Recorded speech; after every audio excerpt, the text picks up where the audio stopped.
Hello everyone. सो हाँ जी, स्वागत है आपका रिवीजन सेशन में of limited liability partnership act 2008। हाँ जी बच्चों, सीए फाउंडेशन के बच्चे हैं जो इसको लास्ट रिजॉर्ट रखते हैं। भाई सर टाइम मिलेगा तो देख लेंगे। कुछ कुछ बच्चे होते हैं सर सिर्फ क्वेश्चन देख के चले जाएंगे, कुछ कुछ बच्चे होते हैं सर छोड़ ही तो दो, है ना। दिसंबर वालों में तो सिर्फ 5 ही मार्क्स का आने वाला है। देखो बच्चों, मैं आपको बता दूं, कुछ भी हो, यू नेवर नो। ऐसा हो सकता है आप 1 मार्क्स 2 मार्क्स से बच जाओ, तो डोंट लीव इट। आप ये रिवीजन सेशन अच्छे से डिटेल में देख लो, काफी सारी चीजें में आपको वैसे ही हो जाएगी, आपको याद रह जाएगी। इसके बाद अगर कुछ बचे ना बचे तो आप क्वेश्चंस तो एटलीस्ट कर लेना इसके मॉड्यूल के और रीसेंट आरटीपी एमटीपी के। देखो जी, 5 mark is also very important. जहां पे हम लोग एक लाइन ऑफ कंट्रोल 40 मार्क्स पे रहते हैं, तो फिर तो 5 मार्क्स 2 मार्क्स 1 मार्क भी बहुत इंपॉर्टेंट हो जाता है। तो कुछ छोड़ने का सवाल ही नहीं होता है इंस्टीट्यूट के एग्जामिनेशन में। तो आज अपन डिस्कस करते हैं लिमिटेड लाइबिलिटी पार्टनरशिप एक्ट को। और मेरे ये नोट से तो आपको मैं बता दूं, आराम से आप उसको बार बार रिवाइज कर सकते हो, आपको कोई बर्डन फील नहीं होगा। बच्चों का जनरली कंप्लेन होता है सर बहुत बड़ा चैप्टर है और कवरेज कम है। डोंट वरी बच्चों, 5 मार्क के लिए बड़ा चैप्टर है, अपन ने उसको काफी सिंप्लीफाई कर दिया है। थोड़ी ज्ञान की बातें कर लेते हैं जो शायद एग्जामिनेशन परस्पेक्टिव से ज्यादा इंपॉर्टेंट ना हो। तो उन्होंने बोल दिया, देखो सर आप बता दो, ministry of law and justice ने 9 जनवरी 2007 को नोटिफाई कर दिया था, पार्लियामेंट ने पास किया, 12 दिसंबर को प्रेसिडेंट ऑफ इंडिया ने उस पर अपनी मोहर लगा दी जनवरी में, और एलएलपी एक्ट 2008 81 सेक्शंस और 4 शेड्यूल्स के साथ आ गया है। द सेंट्रल गवर्नमेंट ने अथॉरिटी बनाई रूल्स को एलएलपी एक्ट करने की, and can amend the notification from the official gazette. इसका एडमिनिस्ट्रेशन कौन करता है? एलएलपी एक्ट का एडमिनिस्ट्रेशन हमारी मिनिस्ट्री ऑफ कॉर्पोरेट अफेयर्स, जो कंपनीज एक्ट का चलाती है, वही करती है एलएलपी एक्ट का।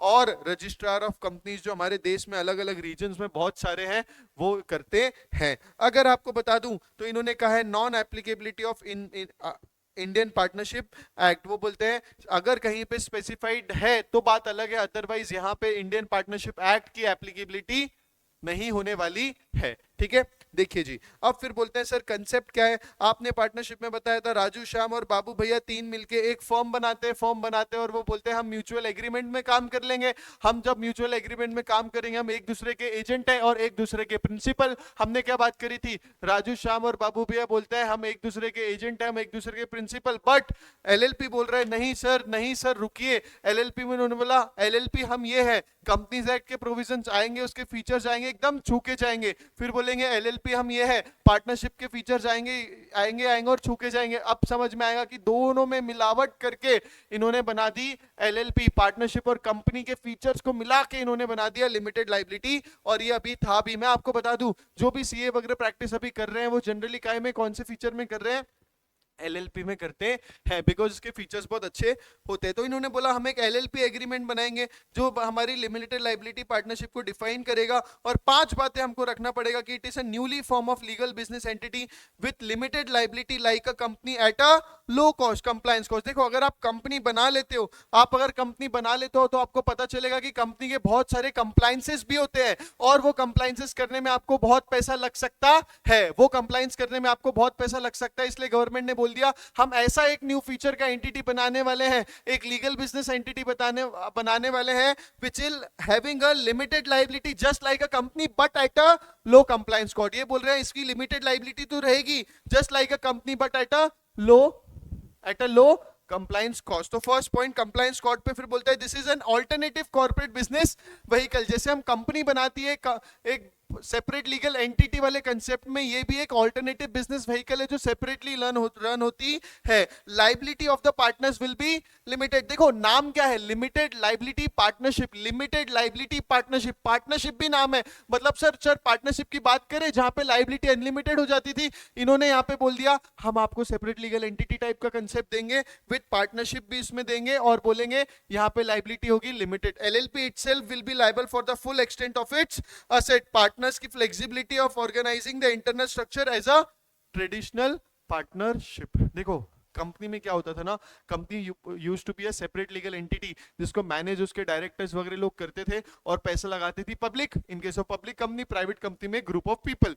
इन्होंने बोल दिया देखो जी एलएलपी में है ना, जो पार्टनरशिप की हमको क्या फ्लेक्सिबिलिटी दी रखती थी सर, पार्टनर में हम एक दूसरे के एजेंट है, हम एक दूसरे के प्रिंसिपल है, हम लोग जो डिसाइड करेंगे वो कर सकते हैं। इन्होंने बोला हम सबको जोड़ देते हैं, उसको हम सेपरेट लीगल एंटिटी भी बना देते हैं और पार्टनरशिप को फ्लेक्सिबिलिटी भी दे देते हैं पार्टनर्स को, लाइबिलिटी लिमिटेड रख के, कि जैसे कंपनी के केस में होता है कि आप कैसे इंटरनल स्ट्रक्चर अपना बनाओ। ये एक ओवरऑल स्ट्रक्चर हो जाता है जो जनरल ज्ञान होता है अबाउट पार्टनरशिप। चार चीजें आपको ध्यान रखनी चाहिए। सबसे पहले बोलते हैं कि it is a new form of legal business entity जहां पे लाइबिलिटी लिमिटेड है with a low compliance code.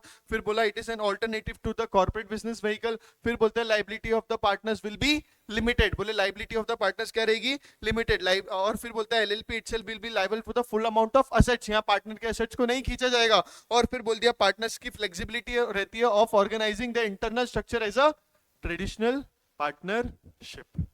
ठीक है बच्चों, ये इंपॉर्टेंट पॉइंट हो गया। अब सेक्शन 5 बोलता है पार्टनर्स क्या होता है। वो बोलते हैं एनी इंडिविजुअल या body corporate may be a partner in NLP, however individual can not be capable of partner, जहां पे वो अनसाउंड माइंड का हो और वो कोर्ट ने, वो कॉम्पिटिटिव जुरिस्डिक्शन ने उसको बोल दिया है, वो फाइंडिंग इन फोर्स हो, अनडिस्चार्ज इंसॉल्वेंट हो और एडजुडिकेशन इज इंसॉल्वेंट और उसकी एप्लीकेशन पेंडिंग हो। ये जनरली आप कॉन्ट्रैक्ट एक्ट से रिलेट कर पाओगे। तीन चीज ध्यान रखना, अनसाउंड माइंड का है और ये कोर्ट ने उसको बताया है, ठीक है, और बोला है कि ये फाइंडिंग जो है वो इन फोर्स है, या he is an undischarge insolvent, या फिर it is an educated as an insolvent और उसकी एप्लीकेशन अभी पेंडिंग है। ये तीन चीज के केस में वो पार्टनर्स नहीं बन सकता है। दिमाग में क्वेश्चन आता है सर पार्टनर्स पार्टनर्स बोल रहे हो, कितने पार्टनर्स हो सकते हैं? So every LLP must have at least 2 partners. ये तो हमको आता था, वापस से बोलता है सेक्शन 6 बोलता है मिनिमम नंबर ऑफ पार्टनर्स में every LLP shall have at least 2 partners. But ये बोल रहे हैं इफ एनी टाइम अगर पार्टनरशिप में 2 पार्टनर से कम होते हैं और बिजनेस कंटिन्यू किया जाता है फॉर मोर देन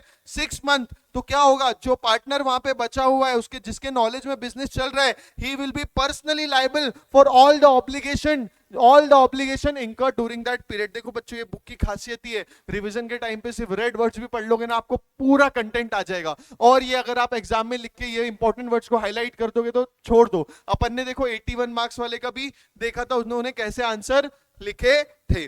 वापस से आते हैं, नंबर ऑफ पार्टनरशिप का दिमाग में क्वेश्चन आएगा। गवर्नमेंट बोलती है every LLP shall have at least 2 partners. फिर बोलता है एट एनी टाइम अगर वो पार्टनर्स की संख्या 2 से कम होती है और बिजनेस कंटिन्यू होता है फॉर मोर देन 6 मंथ, तो जो ओनली पार्टनर है जिसके नॉलेज में बिजनेस चल रहा है, he will be liable personally for all the obligation incurred during that period. याद रखना, इस पे क्वेश्चन आता है। फिर बोलते हैं सर डेजिग्नेटेड पार्टनर्स क्या होते हैं? क्या बोलते हैं? डेजिग्नेटेड, एटलीस्ट 2 डेजिग्नेटेड पार्टनर्स बनाना पड़ेगा who are individual and at least one of them shall be resident in India. आपको समझ में आएगा कि एलएलपी में पार्टनरशिप तो बहुत, पार्टनर्स तो बहुत सारे हो सकते हैं, मिनिमम 2 होना चाहिए। और उन्होंने बोला जितने भी पार्टनर्स है उसमें से हमको 2 लीडर चाहिए। बोलते हैं हमको 2 लीडर चाहिए जिसको हम लोग बोलेंगे एक्ट के हिसाब से डेजिग्नेटेड पार्टनर्स। ये डेजिग्नेटेड पार्टनर्स क्या करेंगे? इसमें से इन्होंने बोला ये डेजिग्नेटेड पार्टनर्स 2 तो होना चाहिए, उसमें से एक एटलीस्ट क्या होना चाहिए? Resident in India. ये डेजिग्नेटेड पार्टनर लीड करेंगे हमारी एलएलपी को। और अपन एक्ट में देखेंगे कुछ कुछ स्पेसिफिक राइट्स इनको ही दिए गए हैं। फिर बोलते हैं all the partners are body corporates or in which one or more partners are individuals and body corporate, at least 2 individuals which are partners of such LLP nominee body corporate shall be the designated partners. जहां पे body corporate partners है और इन्होंने बोला all the partners है या फिर body corporate भी और पार्टनर्स भी है, तो यहाँ पे भी 2 individual of such partners of such LLP nominees होने चाहिए ऑफ सच बॉडी कॉर्पोरेट। फिर बोलते हैं रेसिडेंट इन इंडिया, मतलब not less then 120 days during the financial year. 120 से 120 भी चलेगा, 120 या उससे ज्यादा दिन वो रहना चाहिए। ठीक है, ये अपना एक बेसिक कवर हो गया जो अपने को एलएलपी का एक ब्रीफ देता है, उसमें एलिमेंट्स आ गए तो आप वो लिख सकते हो। और अब स्टार्ट होता है कुछ इंपॉर्टेंट डेफिनेशन। देखो बच्चों, इंपॉर्टेंट डेफिनेशन है मतलब इसमें से सर क्या पूरी रट्टा मारनी पड़ती? नहीं, आपको कुछ कुछ की प्रॉपर अंडरस्टैंडिंग लेनी पड़ेगी, कुछ कुछ को आप सिर्फ रीड कर सकते हो। So let's proceed. तो सबसे पहला अपने पास आता है क्या? सबसे पहला आता है अपने पास डेफिनेशन ऑफ बॉडी कॉर्पोरेट। देखिए जी, बॉडी कॉर्पोरेट बोलता है कि it means a company as defined in clause 20 of section 2 of the companies act and includes. बोले कंपनीज एक्ट में जो कंपनी डिफाइन किया वो तो है ही बॉडी कॉर्पोरेट हमारे हिसाब से। एलएलपी एक्ट बोलता है कि इसमें LLP registered under this act LLP incorporated outside India and a company incorporated outside India but does not include a corporation, sole cooperative society or any other board corporate जहाँ पे central government ने उसको बनाया है by notification. सो इतना ऐसा कुछ direct definition तो आएगा नहीं, बट बॉडी कॉर्पोरेट को एनालाइज करके कोई केस स्टडी में डाल दिया तो याद रखना कंपनीज एक्ट की जो कंपनी की डेफिनेशन वो तो कवर होगा. यहाँ पे बोलते हैं LLP registered under this act, फिर उसके बाद बोलते हैं LLP incorporated outside India, a company incorporated outside India. But ये चीजों को मत मान लेना बॉडी कॉर्पोरेट, जो कॉर्पोरेशन सोल है, cooperative society as per the respective act है, और बॉडी कॉर्पोरेट जो ऐसी है जिसको सेंट्रल गवर्नमेंट ने वाइब नोटिफिकेशन बनाया है. एलएलपी में बिजनेस क्या है? एलएलपी में business includes every trade, profession, service and occupation except any activity which the CG में बाय नोटिफिकेशन एक्सक्लूड. बोले सभी तरीके का ट्रेड, सभी तरीके का ट्रेड, प्रोफेशन, सर्विस, ऑक्यूपेशन आ जाएगा एक्सेप्ट एक्टिविटी जो सेंट्रल गवर्नमेंट स्पेसिफिकली हटा देगी. तो ठीक है, रीड कर लिया, आगे बढ़ते हैं. Designated partners means any partners as such pursuant to section 7 जो हमने बनाया है. फिर बोलते हैं entity. Entity means any body corporate and includes for the purposes of section 18 ये पूरे a firm setup under the Indian partnership act. बोले बॉडी कॉर्पोरेट जो ऊपर डिफाइन है जिसमें हमने कंपनीज एक्ट को जोड़ा, कंपनी वाले. फिर बोला LLP registered in India, incorporate outside India, body corporate incorporate outside India, कुछ चीजों को हटा दी. अब हमने एंटिटी की बात कर रही है तो हम उसमें बॉडी कॉर्पोरेट को लेते हैं और उसमें पार्टनरशिप को भी इंक्लूड कर देते हैं. ठीक है बच्चों. उसके बाद बोलते हैं फाइनेंशियल ईयर कुछ नहीं है जो हमारा हमेशा की तरह होता है. However in case of LLP incorporated after 30th day of September of a year then the financial year उसका 31 मार्च में खत्म हो जाएगा. Foreign LLP, it means of LLP formed, incorporated or registered outside India which establishes a place of business within India. देखो बच्चों, बहुत लोग confuse होते हैं. फॉरेन LLP मतलब बाहर ही होगी, बाहर ही बिजनेस कर रही होगी. नहीं, बाहर वो इनकॉर्पोरेटेड होगी बट यहाँ पे बिजनेस उसने स्टार्ट किया होगा, इंडिया में उसने स्टैब्लिश किया होगा बिजनेस. तो उन्होंने बोला वो फॉरेन LLP हो जाएगी. Limited liability partnership, partnership formed and registered under this act. Limited liability partnership agreement क्या है ये इंपॉर्टेंट है. यहाँ पे अगर कहीं LLP एग्रीमेंट आते तो आप ये लिख दोगे तो सही रहेगा. It means any written agreement between the parties of an LLP or between the LLP and its partners which determines the mutual rights and duties. What it determines. तो देखो मेरा कहने का मतलब यही है, अगर आप ये डेफिनेशन लिख भी रहे हो तो आपको है ना इंपॉर्टेंट चीजें हाईलाइट करनी चाहिए. देखो बच्चों, आपको यहाँ पे लिखना चाहिए, इसको अंडरलाइन करना चाहिए, इसको अंडरलाइन. मैंने एक पेपर भी डिस्कस किया था, उसमें भी बताया था कि देखो सेम पेन से जब लिख रहे हो तभी के तभी अंडरलाइन कर दो. पेन पेंसिल स्केल वगैरह का कुछ जरूरत नहीं है. जो पेन से लिख रहे हो आंसर वही अंडरलाइन कर दो, बट एटलीस्ट कर दो. दिखावा करो, आप दिखाओ एग्जामिनर जो चेक करे उसको कि मेरे को आता है. इंपॉर्टेंट कीवर्ड्स मैंने हाईलाइट किए हैं, दैट बिकम्स वेरी इंपॉर्टेंट. अब आगे बढ़ते हैं. Partner. Partner in relation to LLP means any person who becomes a partner in the LLP in accordance with the LLP agreement. बोले LLP जब हम बना रहे हैं तो उसका हमने बेस बना लिया LLP एग्रीमेंट. अब उसको अगर को अपने को पार्टनर रिकॉग्नाइज करना है किसी को तो ये वो लोग होंगे जो हमारे LLP के एग्रीमेंट के हिसाब से एज अ पार्टनर ऐड हुए है. स्मॉल लिमिटेड लाइबिलिटी पार्टनरशिप क्या है? Small limited liability partnership. It means a limited liability partnership the contribution of which, मतलब जो पार्टनर्स लोग पैसा लगा रहे हैं, इज लेस देन और equal to 50 lakhs not exceeding 5 crore as may be prescribe. मतलब सर ये 50 lakhs की कैप क्या है? 5 crore है. ये हमने बार बार देखा होगा. ये 50 lakhs की कैप क्या है? 5 crore है. उसके बाद उन्होंने बोला देखो and turnover on which as per the statements of accounts and solvency for the immediately preceding financial year is less than or equal to 40 lakhs which or फिर which meet such requirement as may be prescribed and fulfill such terms and condition as may be prescribed. लाइज वाला point as may be prescribed, as may be prescribed है. First important है कितना है? 50 lakhs और 40 lakhs. 50 lakhs contribution, 50 lakhs contribution और फिर बोला टर्नओवर कितना होना चाहिए as per the statements of accounts and insolvency. उन्होंने बोला preceding financial year में less than or equal to 40 lakhs. So 50 lakhs, 40 lakhs, 50 lakhs, 40 lakhs, contribution 50 lakhs, less than or equal to 50 lakhs और बोला turnover less than or equal to 40 lakhs. statement of account and solvency में वो आता है. ये important रखना. मुझे लगता है इस पे इस अटेम्प्ट में एग्जाम में कुछ पूछा जा सकता है. 50 lakhs 40 lakhs 50 lakhs 40 lakhs 50 lakhs का कंट्रीब्यूशन किट LLP में, 50 lakhs small limited liability partnership में 50 lakhs इसका कंट्रीब्यूशन, 40 lakhs इसका टर्नओवर का. टर्नओवर का मिलेगा statement of accounts and solvency में. उसके बाद आगे बढ़ते हैं बच्चों और अब आ जाता है अपना कैरेक्टरिस्टिक्स ऑफ LLP. सर आप इतनी बातें कर रहे हो, आप LLP के फीचर्स बता रहे थे ना, अब मुझे बताओ LLP के कैरेक्टरिस्टिक्स क्या होते हैं.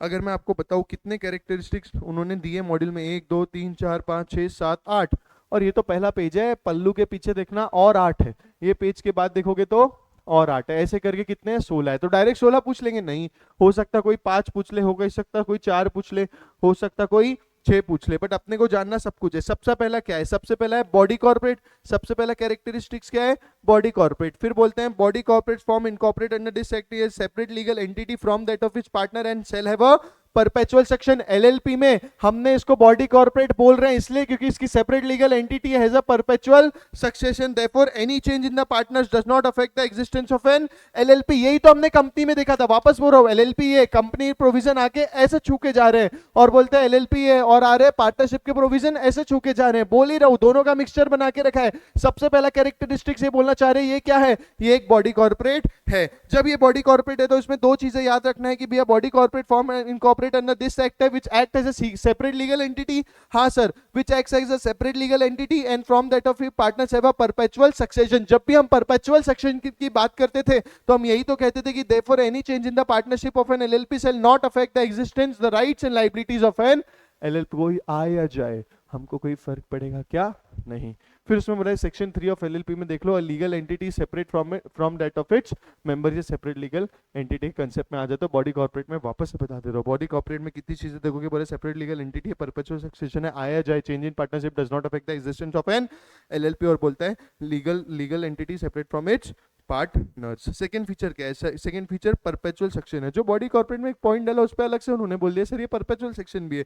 इसका मतलब continue its existence irrespective of change in the partners बदल सकते हैं, आ जा सकते हैं, उससे कोई मतलब नहीं है। डेथ, इंसैनिटी, रिटायरमेंट और insolvency of partner has no impact in the existence. मैं अगर आपको बता दूं, अगर आपने परपेचुअल सक्सेशन कंपनीज एक्ट में अच्छे से पढ़ा है तो बहुत सारी वर्डिंग्स आप यहाँ पे कॉमन पा लोगे। तो मैं बोल रहा हूँ ठीक है, ये चैप्टर आप लास्ट में करते हो पता है, मैं बोल रहा हूँ आपने ऑलरेडी इसमें से बहुत सारा कंटेंट स्पेसिफिक चीजें देख ली है, आपको सिर्फ जोड़ना है, अपने दिमाग को जोड़ना है और आप उसमें काफी अपने आप बहुत आसानी से इसमें प्रिपरेशन कर सकते हो, इसलिए डोंट मिस इट।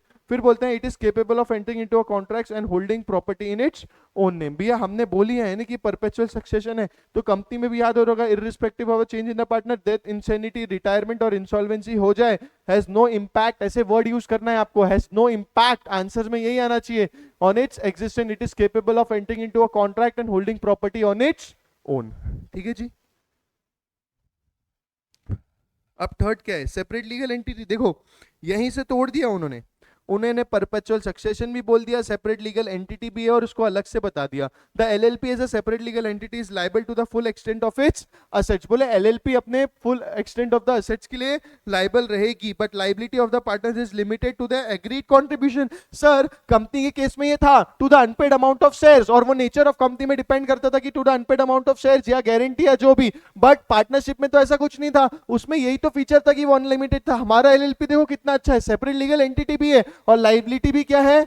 लिमिटेड है। लायबिलिटी भी क्या है? लिमिटेड है। और यहां पे पार्टनर्स भी बन रहे हैं, उनके हिसाब से इंटरनल स्ट्रक्चर भी हुआ, तो इसलिए तो बोल रहा हूं एलएलपी का जो फॉर्मेशन है वो बहुत अच्छा हुआ है। In other words creditors of LLP shall B creditors of LLP alone, और उसके पार्टनर्स के कंट्रीब्यूटर्स के एलएल वो नहीं बनेंगे। फिर बोलता है म्यूचुअल एजेंसी। सर पार्टनरशिप को याद करो, पार्टनरशिप को याद करो, हमारा बेस ही चलता था किस पे? म्यूचुअल एजेंसी के कंसेप्ट पे। बट चलो देखते हैं एलएलपी में म्यूचुअल एजेंसी होती है कि नहीं।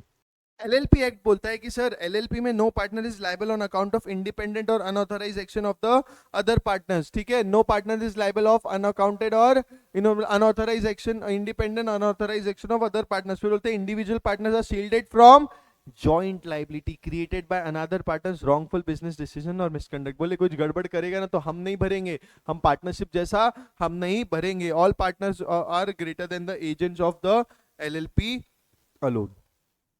ठीक है, all partners are agents of the LLP alone, they are not agents of each other, जो होते हैं कहां पे? जो होते हैं हमारे पार्टनरशिप के केस में। ठीक है बच्चों, चलो बच्चों अब आगे बढ़े। एलएलपी एग्रीमेंट को लेते हैं। LLP agreement mutual rights and duties बताता है ऑफ आवर पार्टनर्स, जो गवर्न करता है LLP agreement between the partners के। बोले हमने पहले भी देखा था एलएलपी एग्रीमेंट की डेफिनेशन में भी वो क्या बताता है? Mutual rights and duties. क्या बताता है? Mutual rights and duties. आप लिख के आना बच्चों, लिख के आना म्यूचुअल राइट एंड ड्यूटीज जो गवर्न करते हैं as per the agreement between the partner, flexibility to partner to devise the agreement as per their choice. भैया यही तो फ्लेक्सिबिलिटी हमारे पार्टनर्स के पास थी कि वो डिवाइस कर सकता है एग्रीमेंट अपने हिसाब के, अपनी चॉइस के हिसाब से बना सकता है। In the absence of any such agreement government by the provision of LLP act. ठीक है, चलो उसके बाद बोलता है आर्टिफिशियल लीगल पर्सन। क्या बोलते हैं? Artificial legal person. It is created by legal process and cloth with all rights of an individual. हमने देखा था आर्टिफिशियल लीगल पर्सन, कंपनी में भी बोला था, ये सेम वर्डिंग यूज हुई थी, इसलिए बोल रहा हूं सिर्फ फ्लो एक बार देख लो, आपको सब याद आ जाएगा। It is created by legal process and cloth with all rights of an individual. LLP everything which are natural person के डू। देखो लिखा है except send to jail, take oath, marriage, get divorce, nor can a practice a learn profession like CA. अगर आपने अच्छे से companies act पढ़ा होगा तो सेम वर्डिंग्स वहां पे थी। Invisible, intangible, immortal, it can be dissolve by law alone, not fictitious because it really exist. तो उन्होंने बोला लॉ इसको डिसॉल्व कर सकता है, लॉ इसको बनाया है, लॉ इसको डिसॉल्व कर सकता है। फिर बोलते हैं कॉमन सील। क्या बोलते हैं? Common seal. An LLP an act through its partners and designated partners, it is not mandatory। common seal देखो LLP है, an act through its partners और designated partners इसमें होगा। हाँ, फिर उन्होंने बोला है कि it is not mandatory। ठीक है, फिर बोलता है it shall remain under the custody of some responsible official and it shall be affixed in the presence of at least 2 designated partners of the LLP। जो कॉमन सील होता है वो mandatory नहीं है, होगा तो आपको वो करना पड़ेगा, 2 डेजिग्नेटेड पार्टनर के सामने उसको अफिक्स करना पड़ेगा। Limited liability, every partner of LLP for the purpose of the business of the LLP are the agent of the LLP but not of the each other. Repeat हो रहा है, चीजें repeat हो रही है, रिपीट। म्यूचुअल एजेंसी में भी यही था, इन्होंने बोला भैया ऑल द पार्टनर्स और every partner of an LLP is for the purpose of the business of LLP, agent of the LLP। बार बार देखो, आप मन से मत लिखना, अपनी वर्ड्स में नहीं, आपको थोड़ी इंग्लिश अंग्रेजी लिखनी पड़ेगी, लीगल लैंग्वेज लिखनी पड़ेगी। Don't fall in the trap of कि नहीं अपने मन से लिख सकते हो, अननेसेसरी कुछ भी प्रोविजंस पढ़ रहे हो, कोई पढ़ने की जरूरत नहीं है। इंस्टीट्यूट के मॉड्यूल पे स्टिक रहो तो आप पास हो जाओगे। ठीक है जी, तो आप पास, अपने को जज तो बनना नहीं है, जज आप सीए बनने के बाद बच जाना। ठीक है, आप इंस्टीट्यूट का अगर कंटेंट नहीं लिखोगे, आप और अनसंड कुछ भी पढ़े जा रहे हो, ये सब प्रोविजो, ये सब सेक्शन, ये सब नहीं चलता है बच्चों, कोई मतलब नहीं पड़ेगा आपको। पहले तो इतना ही तो आप लर्न कर लो दिमाग में, तो इतनी चीजों में जाना। फ्लो देखो, एवरी पार्टनर बोलता है of an LLP for the purpose of the business LLP is the agent of the LLP but not the other partners. तो ऐसे फ्लो में आपको लिखना पड़ेगा the liability of the partners will be limited to their agreed contribution. अब देखो इसमें red words highlighted ना, पार्टनर्स की liability, liability of the partners is limited to their agreed contribution. Such contribution में भी टेंजिबल और इंटेंजिबल और both, ये भी चले। तो ये आ गया लिमिटेड लाइबिलिटी पे। तो इतने अपने क्या हो गए, इतने कैरेक्टरिस्टिक्स अभी हो गए 8। सबसे पहला क्या था? बॉडी कॉर्पोरेट, फिर था परपेचुअल सक्सेशन, फिर था सेपरेट लीगल एंटिटी, फिर था म्यूचुअल एजेंसी, फिर था LLP एग्रीमेंट, फिर था artificial legal person, common seal and limited liability. सब मिक्सचर है, सब मिक्सचर है कंपनीज एक्ट और किसका? सब मिक्सचर है सर, कंपनीज एक्ट और पार्टनरशिप का। नेक्स्ट आता है मैनेजमेंट ऑफ द बिजनेस। कौन देखेगा? देखो, the partners in the LLP are entitled to manage the business of an LLP but only designated partners are responsible for legal compliance. बोले जितने भी पार्टनर्स है वो मैनेजमेंट में हेल्प कर सकते हैं, हमें कोई दिक्कत नहीं है, बट जो डेजिग्नेटेड पार्टनर्स होंगे वो ही लीगल कंप्लायंस को लिए रिस्पॉन्सिबल होते हैं। ठीक है, ये इंपॉर्टेंट था, अच्छा था। फिर बोलते हैं नेक्स्ट, फिर बोलते हैं sir minimum and maximum number of partners बताओ LLP में। एटलीस्ट 2 होना चाहिए, shall have at least 2 individual as designated partners, जो हमने देख लिया, और उसमें से एक रेसिडेंट होना चाहिए। वापस रिपीट हो रहा है sir, there is no maximum limit on the partners of an LLP। हमने लिमिट मिनिमम बता दी सर, मैक्सिमम कोई ऐसी लिमिट है ही नहीं है। ठीक है सर, आगे बढ़ते हैं।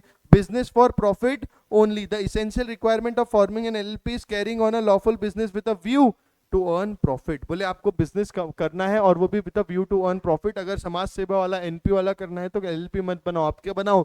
NPO बना लो एज पर कंपनीज एक्ट। दस LLP can not be form for charitable और नॉन इकोनॉमिक पर्पस। बोले चैरिटेबल और इकोनॉमिक पर्पस के लिए आप LLP नहीं बना सकते हो। बच्चों आपको समझ रहा सब कुछ है, आपको बार बार नोट्स देखना पड़ेगा और आपको ये वर्ड्स लिख के आने पड़ेंगे। ट्रस्ट में आप समझ के चले जाओगे और अपने मन से लिखोगे ना, वो एवरेजिंग कर देंगे आपको। 5-5 4-4 मार्क के क्वेश्चन में से 1-1 1.5 मार्क के ऊपर देंगे ही नहीं देंगे, जब तक सजेस्टेड से आपके कुछ वर्ड्स, इंपॉर्टेंट वर्ड्स, की वर्ड्स, अंडरलाइन वर्ड्स मैच नहीं होंगे।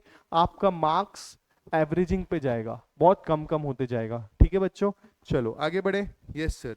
अब बात करते हैं क्या क्या, बिजनेस फॉर प्रॉफिट ओनली हो गया। Investigation, the central government shall have powers to investigate the affairs of an LLP by appointment of competence authority for the purpose. बोले सेंट्रल गवर्नमेंट के पास पावर है कोई भी अफेयर का, एलएलपी क्या कर रही है उसको इन्वेस्टिगेट करने का, सेंट्रल गवर्नमेंट पास। तो कोई क्वेश्चन आया जिसमें उन्होंने स्टेट गवर्नमेंट चले गई इन्वेस्टिगेशन करने लगी, आपको और लिखना पड़ेगा the characteristics of the LLP में अपन ने पढ़ा है कि the central government has shall have the powers to investigate, और स्टेट गवर्नमेंट ऐसा कुछ नहीं कर सकती है। फिर बोलते हैं compromise and arrangement, any compromise और arrangement including merger and amalgamation of LLP shall be according in provision of the LLP act. कुछ नहीं, उन्होंने बोला ये जो भी कर रहे हो ना हमारे हिसाब से कर लो। ये है conversion into LLP, a firm private company और unlisted public company will be allowed to convert into LLP in according with the provision of LLP act. बोले कन्वर्जन का हेडिंग है ना, हाँ तो ठीक है। A firm private limited company unlisted public company, firm private limited unlisted public company, firm private limited company unlisted public company, सबको हम लोग कन्वर्ट करने देंगे अंडर एलएलपी, बस आपको प्रोविजन का ध्यान रखना पड़ेगा। फिर बोलते हैं ई फाइलिंग ऑफ डॉक्यूमेंट्स, बोलते हैं फॉर एवरी फॉर्म और application of document required to be filed और delivered under the act and rules made thereunder shall be in computer readable form on the website of MCA. हमने देखा था administration कौन करता है एलएलपी का, MCA. उन्होंने बोला ये लोग कंप्यूटर रीडेबल इलेक्ट्रॉनिक फॉर्म में होना चाहिए और on the website of MCA होना चाहिए, एंड ऑथेंटिकेटेड बाय पार्टनर और designated partner of LLP bye use of electronic और डिजिटल सिग्नेचर। वो बोलते हैं ऑथेंटिकेटेड बाय अ पार्टनर और designated partner of LLP by using electronic और डिजिटल सिग्नेचर। ठीक है बच्चों, देखो आपको ये वाला इस पे भी क्वेश्चन आता है। बोले फॉर्म क्या एप्लीकेशन होनी चाहिए ऑन द वेबसाइट ऑफ, पहले तो एमसीए, और फिर बोलता है it should be in the computer readable electronic form and authenticated by partner designated partner by use of electronic और digital certificate only. Digital India के आ गए, अब जितने रेड वर्ड से पूरे इंपॉर्टेंट है वो आपको देखने पड़ेंगे। फिर बोलता है सर ये तो हो गए कैरेक्टरिस्टिक्स। कैरेक्टरिस्टिक्स में सबसे पहला मतलब सर 9वें नंबर का मैनेजमेंट ऑफ बिजनेस था, जिसमें हमने देखा कि क्या पार्टनर्स ही करते हैं बट डेजिग्नेटेड पार्टनर्स कंप्लायंस के लिए होते हैं। फिर बोलते हैं minimum and maximum number of partners, minimum 2 है, मैक्सिमम कोई लिमिट नहीं है। Business for profit only, non profit वगैरह यहाँ पे चलेगा नहीं। इन्वेस्टिगेशन की फिर बात करी, कौन करेगा, सेंट्रल गवर्नमेंट। सर कॉम्प्रोमाइज और अरेंजमेंट करना है, कर सकते हैं, हाँ सर कर सकते हैं as per the provision of ये। तो बोले कोई भी अगर कॉम्प्रोमाइज अरेंजमेंट करना है तो as the provision of LLP act 2008 आपको करना पड़ेगा। कन्वर्जन इनटू एलएलपी, हाँ sir, a firm a private limited company unlisted public company ये कन्वर्ट हो सकती है एलएलपी में as per the provisions of LLP act. Very simple. बोलते ई फाइलिंग ऑफ डॉक्यूमेंट्स, आपको एमसी के पास कंप्यूटर इलेक्ट्रॉनिक कंप्यूटर मोड में आपको देनी है। ठीक है, उसके बाद उन्होंने बोला एमसी को देना है, डेजिग्नेटेड पार्टनर्स को साइन करेंगे, और फॉरेन एलएलपी के बारे में define as a limited liability form form and incorporated और registered outside India which have a business place of in India can become a partner in an LLP. These were the characteristics। बच्चों वापस से एक और बता देता हूँ, body corporate company act से रिलेटेड है। सेकंड था परपेचुअल सक्सेशन, कोई आया जाए कोई टेंशन नहीं, सेपरेट लीगल एंटिटी है। म्यूचुअल एजेंसी, इसमें इन्होंने बोलता कैरेक्टरिस्टिक म्यूचुअल एजेंसी का, these are agent of the LLP but not agent of each other. LLP agreement में म्यूचुअल राइट्स पता चलेंगे of the partners. Artificial legal person है, कॉमन सील है और लिमिटेड लाइबिलिटी है। कॉमन सील उन्होंने बोला मैंडेटरी नहीं है और होगी तो डेजिग्नेटेड पार्टनर्स के सामने, और बोला लिमिटेड लाइबिलिटी जैसे कंपनी का केस में होता है। फिर बोलते हैं management of the business, minimum and maximum number of segment 2 और मैक्सिमम प्रॉफिट के लिए होना चाहिए, नॉन प्रॉफिट नहीं चलेगा। इन्वेस्टिगेशन सेंट्रल गवर्नमेंट करेगी, compromise arrangement as per the LLP act 2008 करना पड़ेगा। फिर बोले कन्वर्जन ऑफ एनएलपी कर सकते हो of a firm private limited company और an unlisted public company as per the provision of LLP act 2008। फिर बोलते हैं e filing of documents MCA की वेबसाइट पर फॉरेन एलएलपी रजिस्टर्ड और incorporate outside India having a place of business in India. इसके बाद आ जाता है बच्चों advantages of LLP form business model which is organise and operates on the basis of the agreement. फिर बोलते हैं provides flexibility without imposing detailed and legal procedural requirement. सबसे पहला जो organise and operates on the basis of an agreement, जिसको हम बोलते हैं एलएलपी एग्रीमेंट, इसलिए वो बोल रहे हैं ऑर्गेनाइज्ड है और एलएलपी एग्रीमेंट के हिसाब से सब इसमें चलता है। एलएलपी का नेचर ऐसा होता है जो हमको क्या कर रहा है सर, ये प्रोवाइड कर रहा है flexibility without imposing detail legal and procedural requirements. बोले प्रोवाइड कर रहा है flexibility without imposing detail and procedural requirements. उसके बाद आती है इजी टू फॉर्म, अपन को समझ में आएगा जो होता है रजिस्ट्रेशन प्रोसेस वो बहुत इजी होता है। All partners enjoy limited liability, यहाँ पे सिर्फ कोई भी एलएलपी की लाइबिलिटी है उसके लिए लाइबल कौन होगा, एलएलपी अलोन, और पार्टनर्स होंगे to the extent of their contribution, to the extent of their contribution. क्या पार्टनर्स की लाइबिलिटी अनलिमिटेड हो जाएगी, नहीं। फ्लेक्सिबल कैपिटल स्ट्रक्चर और इजी टू डिसॉल्व, बोले बनाना इजी है, डिसॉल्व करना इजी है। पार्टनर्स पार्टनर्स का लाइबिलिटी लिमिटेड है, फ्लेक्सिबिलिटी होती है, लीगल एंड प्रोसीजरल रिक्वायरमेंट्स में एग्रीमेंट के बेसिस पे चलता है, और कैपिटल स्ट्रक्चर फ्लेक्सिबल है। बहुत सिंपल से एडवांटेजेस है, आपको वापस मैं याद लर्न करवा देता हूँ। ऑर्गेनाइज होता है, operates on the basis of an agreement, तो सबसे पहले रखना है आपको एग्रीमेंट। फिर बोलता है provides flexibility without imposing detail legal and procedural requirement. बोलता है easy to form, all partners enjoy limited liability, flexible capital structure and easy to dissolve, easy to form, easy to dissolve, procedural perspective बहुत easy है, capital structure flexible है उसका, legal and procedural requirement, और partners की liability है limited. अब बात आती है इनकॉर्पोरेशन ऑफ एलएलपी की। काय की बात आती है अब? इनकॉर्पोरेशन ऑफ एलएलपी की, और ये भी बहुत अच्छा टॉपिक है, बहुत आसान है, देखते हैं।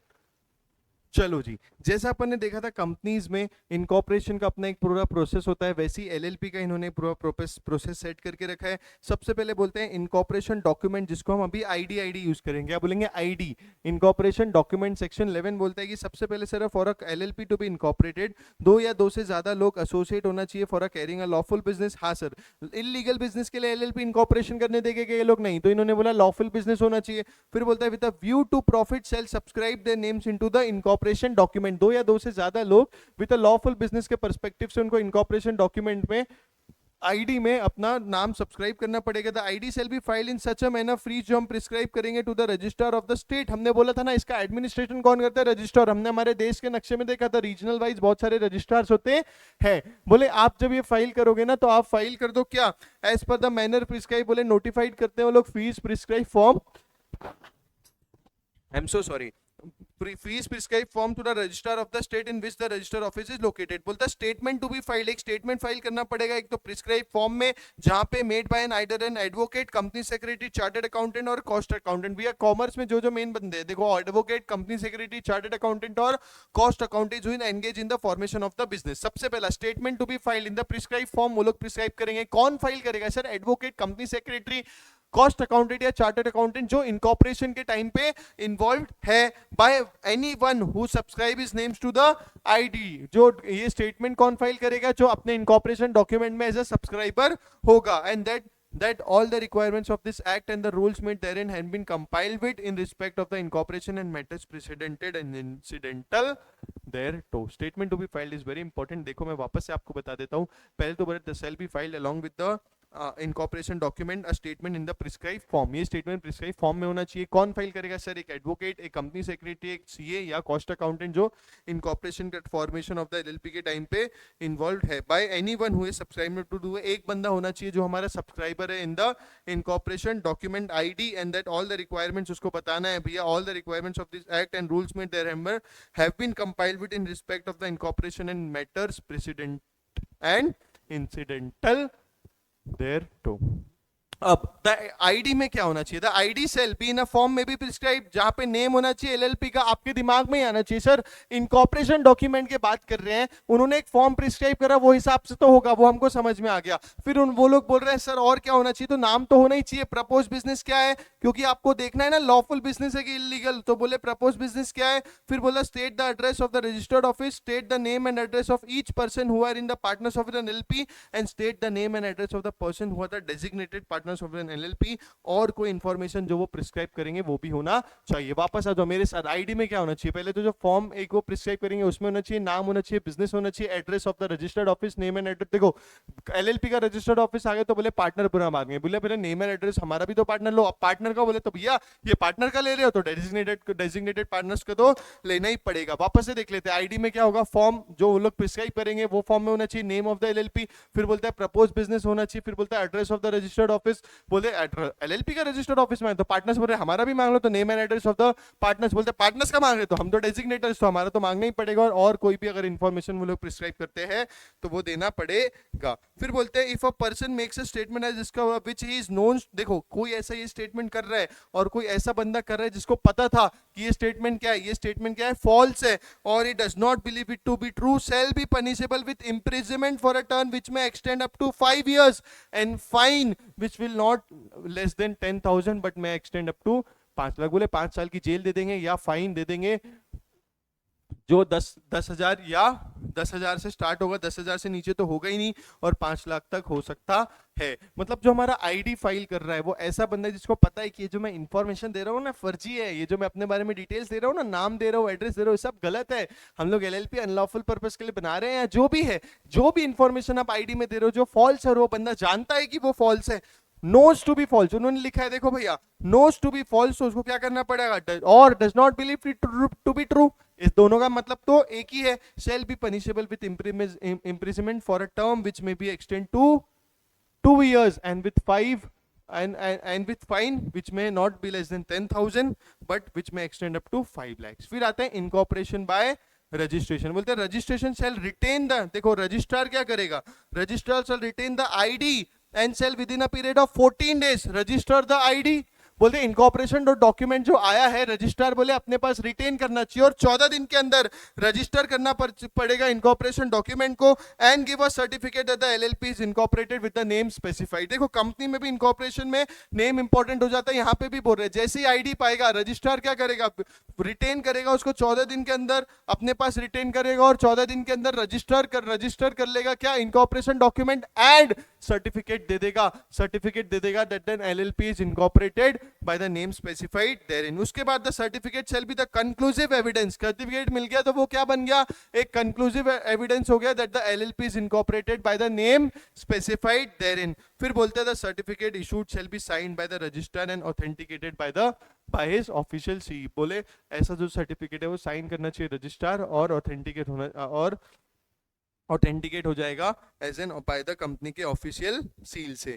ये हो गया इनको, मैं एक और बार रिवाइज कराता हूँ, चलो रिवीजन पे रिवीजन ले लेंगे, क्या करेंगे रिवीजन पे रिवीजन ले लेंगे। इनकॉर्पोरेशन डॉक्यूमेंट जो है सेक्शन 11 में आईडी बोलते हैं जिसको अपन आईडी का बात होता है for a LLP to be incorporated, उन्होंने 2 या 2 से ज्यादा लोग जो लॉफुल बिजनेस करने का सोच रहे हैं, ठीक है, 2 या 2 से ज्यादा लोग जो लॉफुल बिजनेस करने का, 2 और more person lawful business to with the view to earn profit shall subscribe their name to the ID.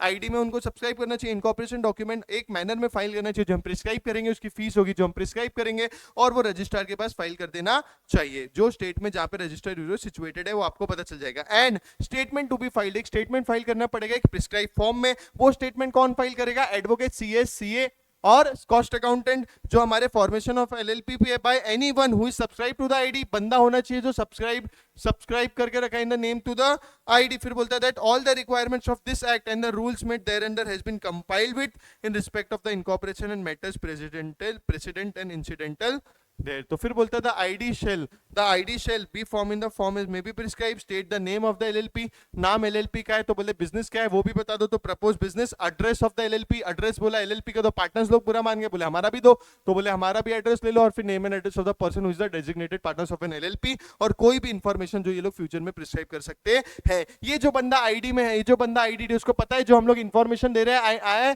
Knows to be false or does not believe to be not to be true, does not believe to be true shall be punishable to the imprisonment of up to 5 years and fine which is minimum not less than 10,000, मतलब not less than 10,000 up to 5 lakhs। फिर बोलते हैं incorporation bye registration, जब registrar के पास ये ID आएगा तो registrar क्या करेगा, इसको रिटेन करेगा एंड विद इन 14 days वो इनकॉर्पोरेशन डॉक्यूमेंट को रजिस्टर कर लेगा और एक सर्टिफिकेट दे देगा, बोलेगा इस दिन से, और वो नाम दिया है इस दिन से हमारा एलएलपी बन गया है, certificate shall be A conclusive evidence of incorporation of an LLP, the certificate issued shall be signed by the registrar and authenticated by the official seal। ठीक है बच्चों, यहां तक क्लियर है। अब आगे बढ़ते हैं, यहाँ पे क्या आ रहा है, sir registered office of LLP and change therein, आपने आईडी में रजिस्टर्ड ऑफिस की डिटेल्स दी बट हो सकता है उसमें कुछ चेंज करना पड़े। सबसे पहले ऑल कम्युनिकेशन एंड नोटिसेस में भी address and shall be receive to the registered office, जो भी रजिस्टर्ड ऑफिस में ऑल कम्युनिकेशन आपको देना पड़ेगा, जो भी नोटिस है वहां पे देना पड़ेगा। Manner of sending by post और अंडर अ सर्टिफिकेट और पोस्टिंग बाय रजिस्टर्ड फॉर और एनी मंडल, बोलते हैं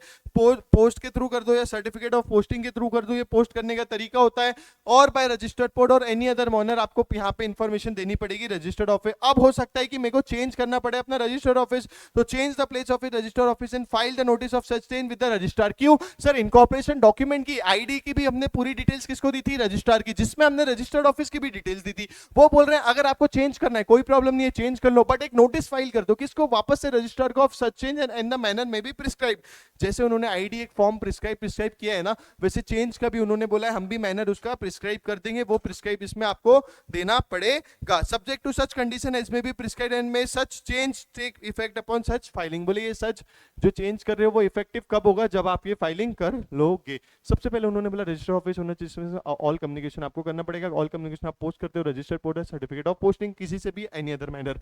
फिर उन्होंने बोला हो सकता है इसमें चेंज हो। हाँ सर, बदलाव की तो दुनिया है, बदलाव तो हो ही सकता है। तो बोले रजिस्टर्ड ऑफिस में चेंज करना है, तो आपने आईडी किसको भरा था, बोले रजिस्ट्रार को ही भरा था। तो बोले चेंज की एप्लीकेशन भी उसको दे दो। बोले change the place of business office and file the notice to such change with the registered office, जो उन्होंने मैंने प्रिस्क्राइब करी है, सब्जेक्ट टू सच कंडीशन जो वो लोग प्रिस्क्राइब करते हैं। फिर बोलते हैं any such change shall take place only upon such filing. फिर बोलता है डिफॉल्ट, अगर कोई डिफॉल्ट होता है LLP and its every partner shall be liable 500 रुपए पर डे के हिसाब से, जब तक डिसऑर्डर है, सब्जेक्ट टू मैक्सिमम ऑफ 50,000। बोले अगर डिफॉल्ट करोगे तो हम आपसे कितना लेंगे, हम लेंगे 500 रुपए। कितना लेंगे हम आपसे 500, कितना लेंगे 500 एलएलपी में कोई भी डिफॉल्ट मारोगे अगर आप चेंज के रिलेशन में, तो 500 रुपए आपसे लेंगे पर डे हर एक पार्टनर से, सब्जेक्ट टू 50,000। ये हो गया change of register, effect of registration, name of change. अरे खत्म हो जाएगा, धड़ाम से खत्म कर देंगे, पता भी नहीं चलेगा डिफरेंस बिटवीन, उसके बाद मजा आ जाएगा, मजा आ जाएगा। ठीक है, चलो अब अपन देखेंगे effect of registration. On registration an LLP shall by its name be capable of suing and being sued. बोले अगर रजिस्ट्रेशन लिया ना एलएलपी में, तो हम बोलेंगे कि आप केस कर सकते हो और कोई आप पे केस कर सकता है। Doing and suffering each other acts, फिर उसका common having a common seal और acquiring, owning, holding, developing, disposing property whether movable और इमूवेबल, टेंजिबल और इंटेंजिबल। बोले जैसे ही रजिस्ट्रेशन ले लोगे आप पे कैपेबिलिटी आ जाएगी, आप किसी पे केस कर सकते हो, कोई आप पे केस कर सकता है। Doing and suffering each other acts and things as body corporate में लॉफुली डू एंड सफर। बोले जो बॉडी कॉर्पोरेट एक दूसरे का काम करने में मेंबर्स, पार्टनर्स, और जब वो केस में मेंबर होता है, इस केस में क्या है हमारे पार्टनर्स लोग जो काम कर रहे हैं वो एक दूसरे के लिए सफर करते हैं, तो वो वाला आ जाएगा। Having a common seal, if it decides to have one, common seal का होना मैंडेटरी नहीं है बट रख सकते हैं, हाँ। तो अगर कॉमन सील मिल जाएगा अगर वो डिसाइड कर लेंगे, तो acquiring, owning, holding and developing और disposing of property whether movable और इमूवेबल, टेंजिबल और इंटेंजिबल, मतलब ये सब चीजें आ जाएगी अगर रजिस्ट्रेशन हो जाएगा। तो जो हमने नाम की बात करी थी और उसमें चेंज आ जाता है, तो change of name of LLP section 17 में डील होता है। वो बोलते हैं notwithstanding anything if through inadvertence or otherwise an LLP on its first registration or on its registration by a new body corporate, its registered name is registered a name which is identical which or to nearly resembles to। बोले अगर गलती से या कैसे भी inadvertently और otherwise उसको जो नाम मिल गया जो क्या है, जो है भैया identical और nearly resembles to that of other LLP or a company or a registered trademark of a proprietor under the Trademarks Act 1999 as is likely to be mistaken for it. बोले अगर इसने गलती से ले लिया, जो है ना क्या करता है, आइडेंटिकल है या नियरली रिजेंबल्स किसको, अदर एलएलपी को या कंपनी को और ट्रेडमार्क एक्ट को, तो आपको करना पड़ेगा सीजी डायरेक्शन टू चेंज। ये होने के बाद then an application of such LLP और proprietor refer to clauses A and B respectively of a company the central government direct. देखो भाई, प्रोप्राइटर ट्रेडमार्क के केस में, कंपनी के केस में क्या करेगा, एक एप्लीकेशन दे देगा सीजी को। सीजी क्या करेगा भैया, direct that such LLP to change its name और a new name with in a period of 3 month. 3 महीने के अंदर तुम ये नामकरण अपना चेंज कर लो। बहुत अच्छा प्रोसेस है, इस पे क्वेश्चन आ सकता है। बोले change of name of LLP, बोले notwithstanding anything contained in 15 and 16, अगर इनएडवर्टेंट और अदरवाइज, इनएडवर्टेंस गलती से और otherwise on the first registration और on its registration by new body corporate, अगर रजिस्टर्ड नेम जो मिलता है एलएलपी को वो नेम है आइडेंटिकल और नियरली रिजेंबल्स। क्या है, आइडेंटिकल और नियरली रिजेंबल्स किसको, that of an other LLP और अ बॉडी कॉर्पोरेट या कोई रजिस्टर्ड ट्रेडमार्क से। तो बोले कोई प्रोप्राइटर या कोई दूसरी बॉडी कॉर्पोरेट अगर एप्लीकेशन देती है सेंट्रल गवर्नमेंट को, तो सेंट्रल गवर्नमेंट डायरेक्ट कर सकती है एलएलपी को कि भैया तुम अपना नाम चेंज कर दो क्योंकि आइडेंटिकल है या नियरली रिजेंबल्स है, with in a period of 3 months from the date of issue of such direction उसको करना पड़ेगा। Application of the proprietor of the registered trademark, फिर मेंटेनेबल 3 साल तक वो एप्लीकेशन कर सकता है, उसके बाद नहीं कर सकता है। बोला इट सेल्फ विद इन, मतलब एलएलपी को 15 दिन के अंदर करना चाहिएगा और give notice to the change of register along with the order of central government. हमेशा याद रखना, इनकॉर्पोरेशन डॉक्यूमेंट भी रजिस्ट्रार को दिए थे, उसमें रजिस्टर्ड ऑफिस रजिस्ट्रार को दिए थे, रजिस्टर्ड ऑफिस चेंज करना था नेम तो वो भी रजिस्ट्रार को दिए थे, एलएलपी का नाम चेंज करना है तो वो इन्फॉर्म, जो भी कम्युनिकेशन है सब रजिस्ट्रार को होने वाला है, सेंट्रल गवर्नमेंट को कुछ नहीं देते अपन। फिर अपने को ऑर्डर करना है सेंट्रल गवर्नमेंट, जो सेंट्रल गवर्नमेंट ने लोगों के एप्लीकेशन पे हमको बोलती 3 महीने के अंदर अपना नाम चेंज कर दो, तो हमको करना पड़ेगा। ठीक है, फिर बोले 15 दिन के अंदर चेंज करने के बाद नोटिस देना पड़ेगा रजिस्ट्रार को along with the order of the central government who shell carry out necessary changes in the certification of incorporation and with in 30 days आपको इनकॉर्पोरेशन सर्टिफिकेट दे दिया जाएगा। बहुत सिंपल सा प्रोसेस है, एक बार वापस से रीड करना, इस पे क्वेश्चन आ सकता है। Default in with any direction given in the section the central government shall allot a new name, और न्यू नेम से आज वो मान लिया जाएगा कि वो एलएलपी रजिस्टर्ड हो गई है। फ्रेश सर्टिफिकेट ऑफ इनकॉर्पोरेशन को दे दिया जाएगा। Nothing in this subsection shall prevent an LLP from subsequent changes name. बोले इस देखो पहले क्या हो रहा है, पहले इन्होंने देखो मैं एक और बार पूरा प्रोसेस बताता हूँ। क्या होगा ना, जब भी कोई एलएलपी रजिस्टर हो जाती है गलती से ऐसे कोई नाम से जो आइडेंटिकल है, नियरली रिजेंबल है किसको, एक दूसरे कोई दूसरे एलएलपी को या बॉडी कॉर्पोरेट को या ट्रेडमार्क से रिलेटेड वो मैच होती है, तो सेंट्रल गवर्नमेंट को ये प्रोपराइटर और बॉडी कार्ड लोग एप्लीकेशन देंगे। सेंट्रल गवर्नमेंट बोलेगी भैया ये तुमने क्या कर दिया, तो वो डायरेक्ट कर देगी हमको कि भैया 3 महीने के अंदर एलएलपी अपना नाम चेंज कर दो। हम बोलेंगे ठीक है सर 3 महीने के अंदर अपना नाम चेंज कर देंगे और 15 दिन के अंदर आपको बता देंगे किसको, रजिस्ट्रार को, कि हमने हमारा नाम चेंज किया along with the order of central government. ये सब तो हो जाएगा, ये सब तो ऊपर तक हो गया। फिर उन्होंने बोला अगर हमने कोई डिफॉल्ट करा तो सेंट्रल गवर्नमेंट खुद से हमको कोई अपना नाम दे देगी और वो नाम इनकॉर्पोरेशन सर्टिफिकेट में भी हमारा चेंज कर देगी। हमने अगर ऊपर का डिफॉल्ट किया तो, और हमको बोल रहे हैं भैया नॉट विथ स्टैंडिंग, भैया आप वापस से अपना नाम चेंज कर सकते हो, हमको कोई प्रॉब्लम नहीं है। अगर आपने 3 महीने के अंदर नहीं किया तो सेंट्रल गवर्नमेंट धूम मचा देगी, उसके बाद आप वो धूम को आपको ठीक करना है तो आप कर सकते हो। फिर बोलता है difference with other forms of organisation में एलएलपी और पार्टनरशिप के डिफरेंस की बात करी। द एलएलपी पार्टनरशिप एक्ट ये इंडियन पार्टनरशिप एक्ट से लगता है। फिर बोलता है बॉडी कॉर्पोरेट होता है, it is not a body corporate separate legal entity, हाँ है नहीं है। फिर बोलते बहुत इजी है, क्रिएशन लीगल प्रोसेस एग्रीमेंट से, रजिस्ट्रेशन मैंडेटरी, ये बोलता है वॉलंटरी, आपको याद होगा पार्टनरशिप में perpetual section does not affect, यहाँ पे नहीं मे अफेक्ट। फिर बोलता है name of LLP should have a LLP as a suffix, no guideline specified. बोलता है liability each partner is limited to the extent of the contribution, यहाँ पे पार्टनरशिप में अनलिमिटेड। म्यूचुअल एजेंसी यहाँ पे होती है, यहाँ पे नहीं होती है, और यहाँ can bind the other partners. फिर बोलते हैं designated partners to designated partners no provision. आपने अगर क्वेश्चन आ गया ये वाला तो आपको डायरेक्ट बेस पकड़ के लिखते जाना है। एलएलपी रेगुलेटरी एक्ट, एलएलपी यहाँ पे कंपनीज एक्ट लिख देना गलती से, ठीक है, यहाँ आ गया कंपनीज,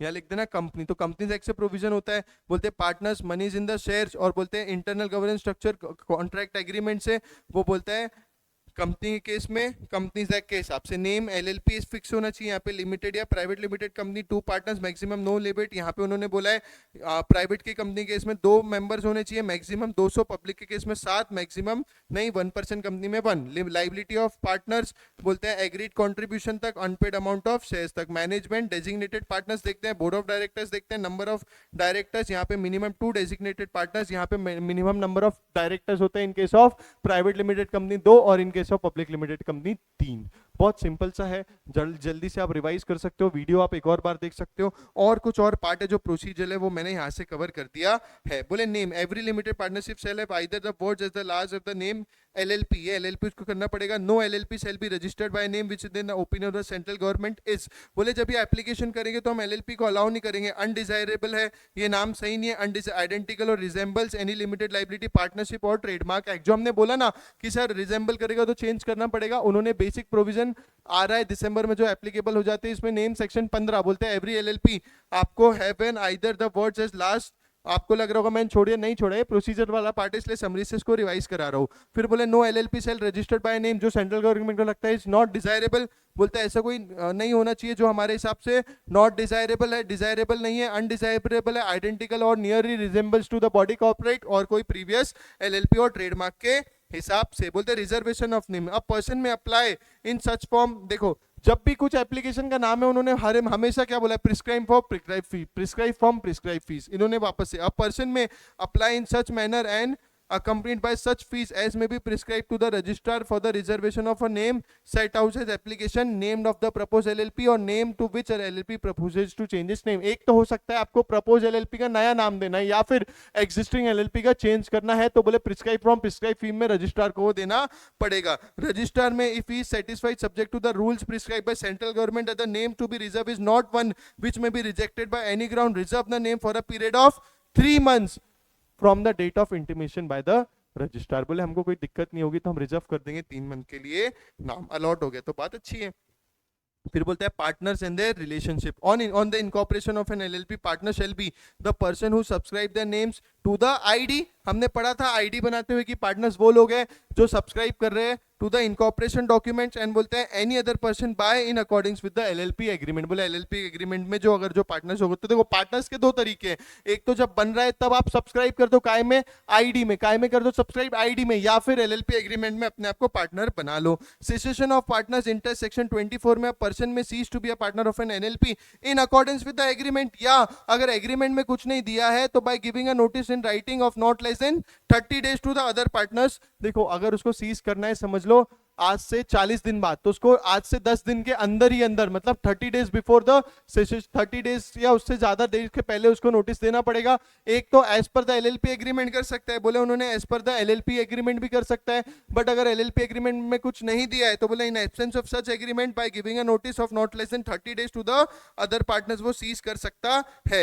ऑन हिज डेथ और डिसोल्यूशन ऑफ एलएलपी, अगर वो मर जाता है और डिसोल्यूशन हो जाती है, partner shall cease to be a partner of an LLP if he has applied to adjudication and insolvent or if he is declared to be unsound mind। और ये बोले कुछ तीन चीजें हैं, पहला हमने बोला कि अगर डेथ हो जाती है, डिसोल्यूशन हो जाता है, या दूसरा हमने बोला if he has applied to be adjudicated as insolvent और डिक्लेयर्ड एज इंसॉल्वेंट, और हमने तीसरा बोला कि if he is declared to be of unsound mind by a competent court. इन सब केस में वो पार्टनर को क्या करना पड़ेगा, shall cease to be a partner, वो पार्टनरशिप का एलएलपी का पार्टनर नहीं रहता है। Former partner is to be regarded as still being a partner of the LLP unless the person has notice that the former partner has cease to be a partner of an LLP. बोले जो LLP के साथ deal कर रहे हैं तो जो पुराने पार्टनर्स है ना वो एलएलपी के पार्टनर मान लिए जाते हैं, क्या करते हैं, मान लिए जाते हैं, still being the partners unless उसके पास उसको नोटिस नहीं है, notice that the former partner has cease to be the partner has been delivered to the registrar. तब तक अनलेस दो चीज हो सकती है, पहले तो दूसरे पार्टनर को पता चल गया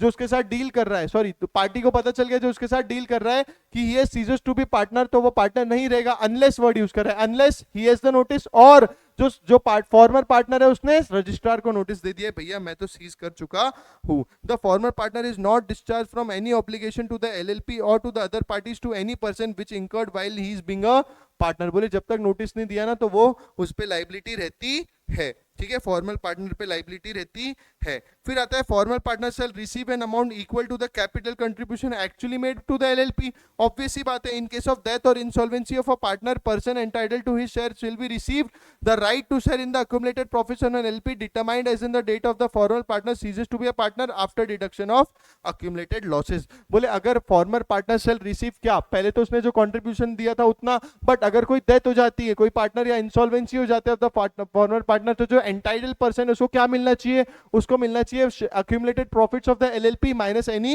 losses। अगर कोई लॉसेस है तो फॉर्मर पार्टनर और a person entitled to share in consequences of a death, एक तो होगा जो सीज कर रहा है, या फिर ऐसे जो बंदे होंगे जो डेथ हो गया कोई पार्टनर का और वो एंटाइटल है, shall not have any right to interfere in the management of the LLP. बोले आप प्रॉफिट्स वगैरह ले लो, आप मैनेजमेंट में कुछ इंटरफेयर नहीं कर सकते हो।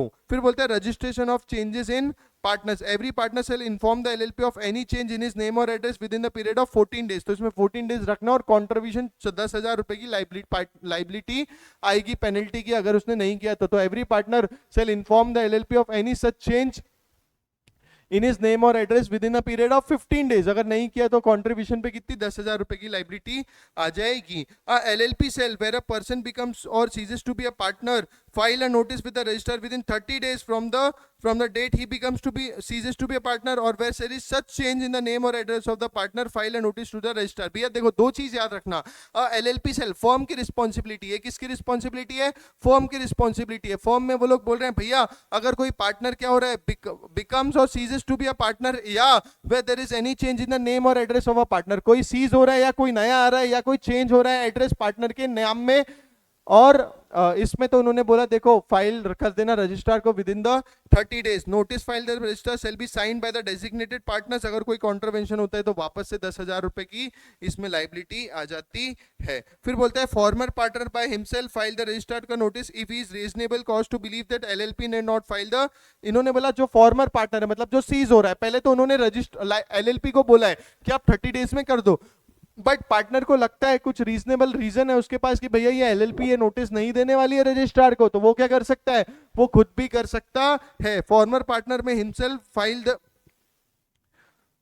file with the registrar the notice if he is reasonable, if he has a reasonable cause to believe that such LLP may not file the notice with the registrar. Registrar shall obtain a confirmation to this effect from the LLP. Where no confirmation is given by the LLP within 15 days, registrar shall register the notice made by the former partner. देखो जी, वापस बोल रहा हूँ, अगर कोई partner seize हो रहा है तो किसकी रिस्पॉन्सिबिलिटी है? एलएलपी की रिस्पॉन्सिबिलिटी है कि भैया वो क्या करे, वो विद इन 30 डेज रजिस्ट्रार को बता दे. बट फॉर्मर पार्टनर खुद है ना रजिस्ट्रार को नोटिस देना चाहता है, बिकॉज उसके पास रीजनेबल कॉज है टू बिलीव दैट एलएलपी में not file the notice with the registrar. तो इन्होंने बोला registrar shall obtain a confirmation to the effect from an LLP. बोले जो फॉर्मर पार्टनर हमको बोल रहा है क्या ये सही बात है, तो वो कंफर्मेशन ले लेगी एलएलपी की. अगर कंफर्मेशन एलएलपी ने नहीं दिया विद इन 15 डेज तो हम उसको रजिस्टर से वैसे ही हटा देंगे. बोलते हैं financial disclosures. Maintenance of books of accounts, other records and audit. Section 30 RLP shall maintain proper books and accounts relating to the affairs for each year of its exemption on cash or accrual basis according to the double entry accounting and maintain the same as its registered office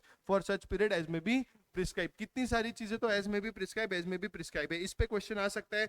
maintenance of accounts of books other record. सबसे पहले याद रखना इसको तो maintain करना पड़ेगा. Proper books of accounts बार बार पढ़ते हो. Relating to the affects for each year of its existence. बोले हर साल जब तक वो एग्जिस्टेंस में थी उसके हर साल के लिए उसको करना पड़ेगा. On the basis of cash basis या accrual basis according to the double entry system of accounting or maintain the same and its registered office for such period as may be prescribed. ये हो गया. उसके बाद बोलते हैं every LLP shall in such form and such stated be sign. पहले every LLP shall within 6 months from the end of each financial year prepare a statement of accounts and solvency. इसलिए वो word वहां पे आ रहा था. 6 months के अंदर उनको क्या बनाना है? अकाउंट्स एंड सॉल्वेंसी का स्टेटमेंट बना रहा है as for the set financial year as at the last day of set financial year, मतलब 31 मार्च तक का. फिर उन्होंने बोला इन सच फॉर्म एज में भी प्रिस्क्राइब एंड सच स्टेटमेंट में be signed by the designated partners. इन्होंने बोला एवरी एलएलपी को हम रिस्पॉन्सिबिलिटी दे रहे हैं जैसे ही फाइनेंशियल ईयर खत्म हो रहा तो विद इन 6 months आपको क्या बनाना है? Statement of accounts and solvency. वहां टर्नओवर, प्रॉफिट वगैरह सब कुछ होता है for the set financial year 31 मार्च पे as on the date of last day of the set financial year. फिर बोलते हैं इन सच फॉर्म जो हम प्रिस्क्राइब कर देंगे and such statement will be signed by the designated partners. फिर आता है हमारा एक लास्ट लेग जिसमें हम लोग देखने वाले हैं every LLP shall file with in the prescribe time statement of solvency as prepared with the register every year in such manner as may be prescribe. The accounts of such LLP may be audited in accordance with the prescribe rule और the CG may exempt any class of LLP. ये requirement से बोले statement of solvency तो देना ही पड़ता है 6 महीने के अंदर. ये उन्होंने रिपीट कर दिया और फिर बोल दिया अकाउंट्स वगैरह मेंटेन करना, ऑडिट करना पड़ेगा as per the accordance with the prescribe rules and CG may exempt any class of LLP from the requirements of such act. फिर एक इंपॉर्टेंट कुछ चीजें, any LLP which fails to comply with the provisions relating to the filing of statement of account and solvency, तो उनकी band बजाएंगे कितना है? देखो 6 महीने के अंदर 6 महीने के अंदर देना था साल खत्म होने के बाद. उन्होंने बताया है ऊपर वापस से बता दिया, फिर भी नहीं कर रहे हो तो बोलेंगे liable to a penalty of 100 each day during the which such continues subject to a meaning of 1 lakh and 50,000 for every designated partners. बोले एलएलपी से भी पैसा लेंगे, डेजिग्नेटेड से भी, पार्टनर से भी पैसा ले लेंगे. 100 रुपए पर डे लगेगा एलएलपी को भी और डेजिग्नेटेड पार्टनर को भी. एलएलपी के लिए मैक्सिमम लाइबिलिटी कितनी होगी? 1 लाख और पार्टनर के लिए कितनी होगी? डेजिग्नेटेड 50,000. तो याद रखना ऑल पार्टनर्स की डेजिग्नेटेड पार्टनर्स नहीं सर स्पेसिफिकली दिया है क्या? Designated partners. फिर बोलते हैं any LLP which fail to comply ऊपर वाले provision such LLP shall be punishable with fine less than 25,000 which may extend to 5 lakhs. It's every designated partner shall be punishable with a fine. अब ये penalty में क्या है आपको learn करनी पड़ेगी. फिर आता है सेक्शन 35 जिसमें बोलता है every LLP shall file annual return duly authenticated by the registrar with in 60 days from the closure of its financial statements of account and solvency. 6 महीने के अंदर एनुअल रिटर्न 60 days के अंदर. फिर बोलते हैं वाइंडिंग अप का and dissolution. The winding of an LLP may be either voluntary और बाय ट्राइब्यूनल. अब ट्राइब्यूनल कब बोलेगा? If LLP decides for a period of 6 months the number of partners LLP is below 2. बोले 6 महीने से ज्यादा below 2 है. If the LLP is unable to pay his debts, if the LLP has acted against the interest of sovereignty and integrity of India. बोले LLP ने कुछ भी किया, अपने एनिमी कंट्री पाकिस्तान के साथ बम बनाने की प्लानिंग कर रहे थे, तो ये कोई भी ऐसा एक्ट करते हैं जो against the interest of the sovereignty and integrity of the, ये पॉइंट हमेशा आपको हर लॉ में दिखेगा. तो हम ये एलएलपी को क्या कर देंगे? ट्राइब्यूनल बंद कर देंगे. If the LLP has made a default in filing the statement of account and solvency for a consecutive 5 financial year. बोले 5 साल से ये लोग अपना स्टेटमेंट, इतना हमने रिस्पॉन्सिबिलिटी दिया है, आप वो कर ही नहीं पा रहे हो, तो हम आपको कर देंगे. If the tribunal is of the opinion that it is just and equitable to the LLP for the ground. ये बोला ना जस्ट एंड इक्विटेबल, बोले हमारे हिसाब से जस्टिस होगा अगर हम ये एलएलपी को बंद कर दोगे तो इसका बाइंडिंग अप में डाल देंगे.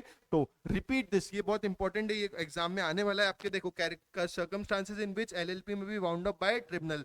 पहले तो एलएलपी खुद डिसाइड कर लिए थे, तो if for a period of more than 6 months the number of partners कितने हो गए, रिड्यूस टू 2, बिलो 2 से कम हो गए हैं. If the LLP is unable to pay its debts, और अगर कोर्ट को लगता है तो कर देंगे, ट्राइब्यूनल को लगता है करना है तो कर देंगे. If the LLP is acted against the interest of हुम, against the interest of sovereignty and integrity of India और द सिक्योरिटी ऑफ स्टेट और public order. If the LLP has made a default in filing 5 साल तक, देखो 5 कोई भी साल नहीं, कॉन्जिक्यूटिव साल बोला है. क्या बोला है? 5 कॉन्जिक्यूटिव साल बोला है. If the tribunal is of the opinion that it is just and equitable that the LLP should be wound up, तो उसको वाउंड अप वो लोग करने वाले हैं. ठीक है बच्चों, ये इंपॉर्टेंट है. वापस बोल रहा हूं, अगर एलएलपी चाहती है तो खुद कर लेगी. फिर बोले 6 months से ज्यादा, अगर 2 से कम मेंबर्स है, पार्टनर्स है, तो हम कर लेंगे. फिर बोले एलएलपी इज अनेबल टू पे डॉट, तो कर देंगे. स्टेटमेंट अगर हम इसने कुछ ऐसा किया है विच इज अगेंस्ट, ऐसा कोई एक्ट किया है which is against the sovereignty and interest of India, हमारे देश के लिए अंदर and the security of state और द पब्लिक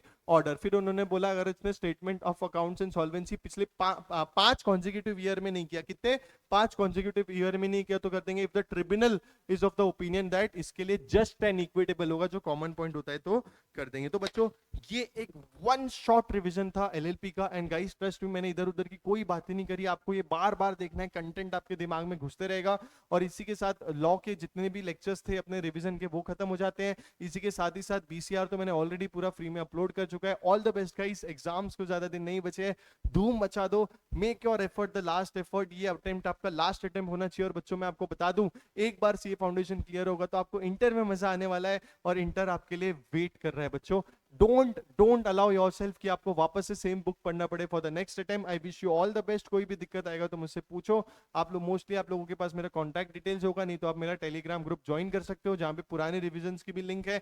वी स्मार्ट के यूट्यूब चैनल पे सीए फाउंडेशन तूफान रिविजन्स में आपको बाकी रिविजन्स भी मिल जाएंगे. कुछ मैंने काफी शॉर्ट ड्यूरेशन यूटिलिटी वीडियोस बनाए, जिसमें हमने एक फॉर एग्जांपल एक पेपर डिस्कशन किया 81 मार्क्स का, वो भी आपको प्लेलिस्ट में यूट्यूब पे वी स्मार्ट में मिल जाएगा. या आप टेलीग्राम मेरा लिंक ज्वाइन कर लोगे, जो मैं डिस्क्रिप्शन में डालूंगा वो लिंक से, तो आपको वहां पे भी उसकी लिंक्स मिल जाएगी. ये नोट्स मैंने ऑलरेडी अपने टेलीग्राम ग्रुप पे डाल रखे हैं बच्चों. These are one shot revision note. मैंने इसमें काफी टाइम लगाया. लास्ट वाला पार्ट तो इंस्टीट्यूट का था, बट उसके अलावा जो पूरे नोट्स है, आप बहुत सारे बच्चों को बहुत अच्छे लगे नोट्स, तो आप वो भी लेके यूज कर सकते हो. बिकॉज लॉ एक थ्योरी सब्जेक्ट, और एग्जाम के एक दिन पहला पूरा पढ़ना बिकम्स वेरी डिफिकल्ट. एंड मैंने नोट्स काफी कंसाइज बनाए हैं, इंपॉर्टेंट वर्ड्स को रेड में रखा है. All the best guys, thank you so much. मिलते हैं हमारे नेक्स्ट वीडियो में. Thank you so much.